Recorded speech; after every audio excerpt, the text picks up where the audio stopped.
Sweet sisters, and welcome to this new moon ritual in Sagittarius. And it is a very exciting time as we have just begun Mercury Retrograde. And there's so much fear, anxiety, and anticipation about this time. But Mercury Retrograde is here to guide us in so that we can be more mindful, more reflective, and really tune into what are the truths of what we want to the world to see. So during the new moon, it's about the shadow, the darkness, because the moon is not visible. So it is showing us that the feminine, which is represented by the moon, has many, many faces and many phases and many seasons.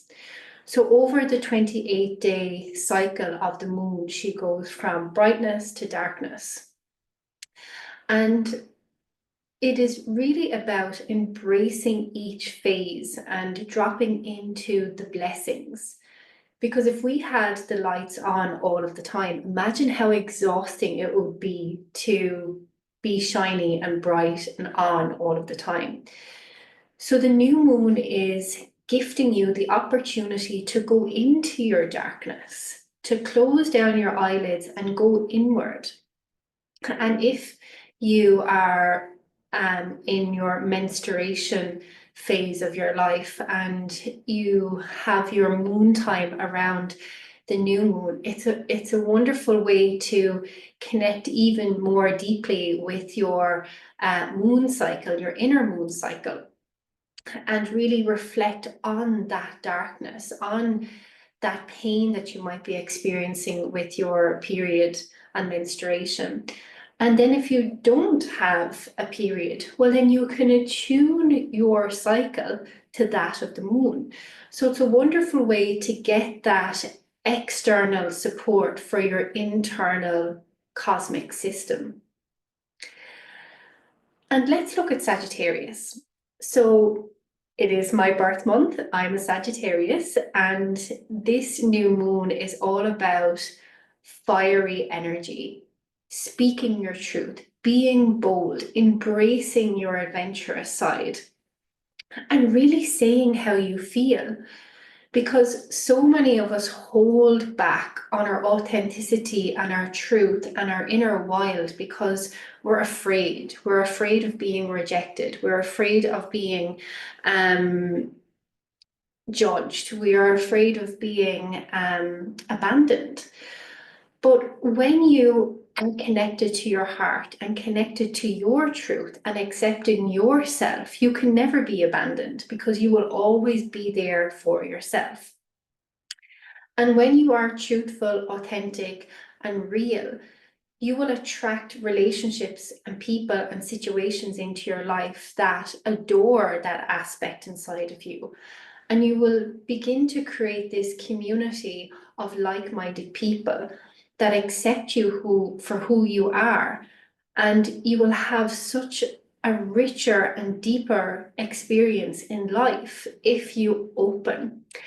And using this bold, adventurous, fiery, strong energy of Sagittarius to support you in coming out of the spiritual closet, perhaps, or showing those wild and weird aspects of yourself that you only bring out when you're in your bedroom or in your car, and see who resonates with that. Because when we hold ourselves back, we live in our head.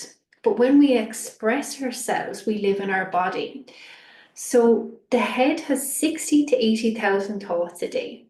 It's manic, it's crazy, it is often negative.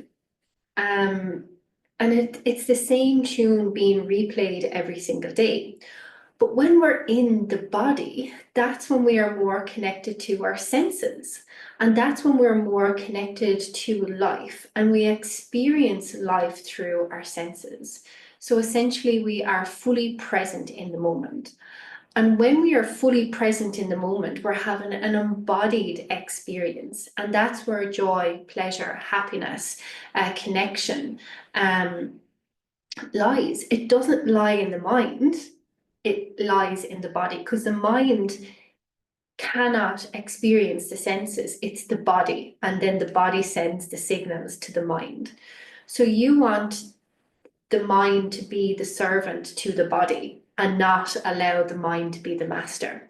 Because if the mind is the master, it will bring you back into the past, it will project you into the future, and you will be controlled by the limitations of the mind. Whereas the body is always trying to expand with the soul and the spirit. So again, that's a personal choice and practice, but you must become aware of, where am I? Am I in the mind? And if I am, it's probably negative. So how can I drop more into the body? So that's what we're going to do in today's ritual and practice, is connect more with the body through Kundalini, Kriyas, and then we're going to do a meditation to really connect with the truth in your heart, because your heart and your mind have two different narratives. Your heart and your mind have two different intentions, but your heart is 100 times stronger frequency than your mind. So if you can connect with your heart and lead from your heart boldly, bravely, fiery, the mind will come in alignment with the heart. And that's when you really start to see and live through the eyes and the energy of your heart. And when you do that, miraculous things will happen. You will live life more effortlessly, more freely, more in love and in tune with life, rather than being held back by the mind. So you can dive deeper into the details of this Sagittarius new moon in the forecast in the community. So what I want to do is take out some cards and let's feel into any deeper guidance that wants to come through. So if you have any questions, anything that you want clarity on,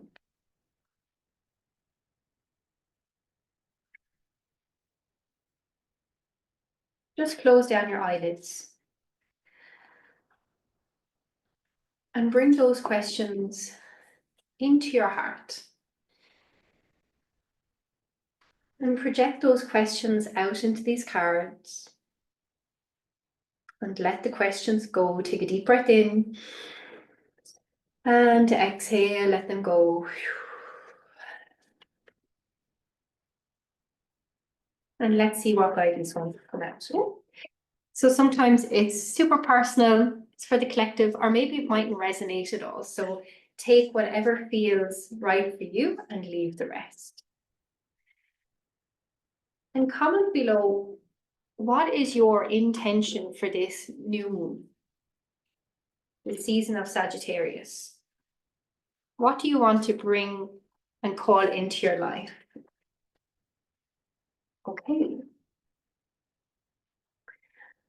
So the first card is Sacral Chakra, core of creation. So very interesting here. We have the snake here at the bottom, and it's the Kundalini energy. And from the snake is emerging the wings. So your Kundalini, your phoenix, is ready to rise. So if you've been holding back, if you've been really, really constricted in the mind, you're going to be constricted in the body. So what's happening here, when the Kundalini is activated, it's released. And look at this cosmic explosion, eruption, light, energy, force. And it is through the Kundalini energy, the sacral energy, the sexual energy, that everything is created. Think about how you came in through the world. It was through an act of communion between a man and a woman. And it's through that energy that you were created. So we have the potential to create life through pleasure. Isn't that just amazing? So the more you are connected with your body, the more of a powerful creative force you will be. So here we have the really luscious and luminous colors of orange, yellow, red. So they're very primal energies. They're very physical chakras, our root, our sacral, and our solar plexus. So how can you connect more with your animalistic instincts? What is like longing to be created? What is longing to be felt? And the more you allow those feelings to spiral through your body, the more you will awaken. So the awakening is not necessarily of the third eye, but how can you awaken your body?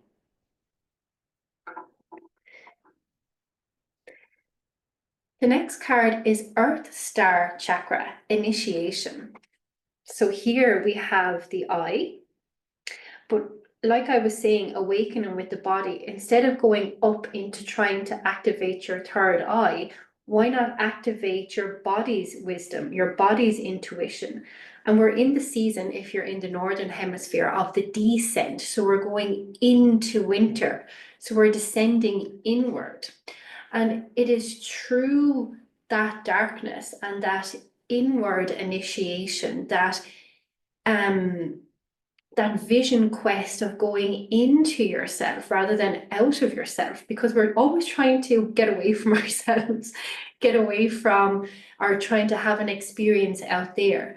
But the true initiation is when you awaken yourself, because there is so much wisdom and codes. You can see here all of this activation of these inner codes. And these are more darker. There's a lot of brown here, symbolizing more earth energies and activation. So how can you go down into yourself? And perhaps it might help to go out into nature and sit in nature and sit with the deep, rich soil that has been fermenting the fallen leaves and everything that has died during autumn. And really allow yourself to sink down into that and see what arises from that initiation. And here we have the next card, Full Spectrum. And I was just speaking about death, and here we have the skulls. So it is through this death or this dying that this Murbaka is activated. So when we surrender, like in Shavasana, which is corpse pose, which means we essentially die, we fully let go. So when you fully let go, this activation of your chakras, this new growth happens, this new ascension. So she is firmly rooted down into the earth. You can see like only half of her legs are visible because the other part of her lower leg is rooted into the earth. And then she begins to ascend. Then she begins to connect with her higher self. So sometimes you have to go down to rise up. And here her lotus flower is being activated at her crown as well. And she has a much more embodied initiation, a much more grounded ascension or awakening. And what happens is so many people try to activate their upper chakras without doing the human work, without clearing out their humanness before they go activating these higher energies. And that's why so many people get overwhelmed or in this perpetual cycle of healing, is because they're not looking at what is present within them, within their humanness. Because in order to be a full spectrum being, to embody the light and the dark, the human and the spiritual, we must do the work on the physical chakras, and the upper chakras will more or less take care of themselves, because you're a spirit having a human experience. And there's a lot of sacral chakra energy here to initiate some emotional healing, and also some red energy here to work on getting grounded. And lastly then, she of the lotus. So we have the energy here of the crown chakra fully opening, the throat chakra, and it's a very esoteric image. So you can see here that her third eye is active and she's really connecting with the violet flame here. So she's really cleansing and purifying the mind. And it looks like the mind is really moving up into the higher mind. So going beyond the negativity of the 60 to 80,000 thoughts, or the ceiling, the glass ceiling that we put on our potential. And she is really beginning to connect up with that energy and drawing it down through the activation of the throat chakra. So when I work with amazing, amazing intuitive souls, they know things and they sense things and feel things, but they're often afraid to say it. So what happens is the mind becomes overwhelmed with all of this information and all of these downloads, and they're not using their voice to share this information, to share this wisdom and knowledge. And it just keeps swirling around in the mind, and this is where it can become really, really overwhelming. So when we trust that we are connected to the divine, connected to the higher source, connected to our higher mind and our higher self, it's much easier then to speak that wisdom, to speak that truth, and to have no attachment. So the lotus, the journey of the lotus is, it starts in the mud, which is the human experience and the highs, the lows, and the everything that comes in between. And it rises up, it pushes past through those life experiences, and it moves up through the water. And as it ascends up into the surface of the water to reach the sun and blossom, it is purified. So that is the ascension process. It's not the other way around. It's from the lower, heavier, denser energies up to the lighter energies. But it is through those dark, dense, muddy experiences that the lotus flower receives its nourishment through the soil to reach the sun, to reach the surface of the water. So perhaps you are on that journey too. So how can you draw nourishment? How can you draw from whatever earthly experience that you're having to enrich yourself with life experience so that you can ascend higher? So I will post those cards in the community so you can have a deeper look at the imagery, because they're quite they're quite rich images and so many beautiful colors. So sometimes even by just looking at the cards, you can be activated.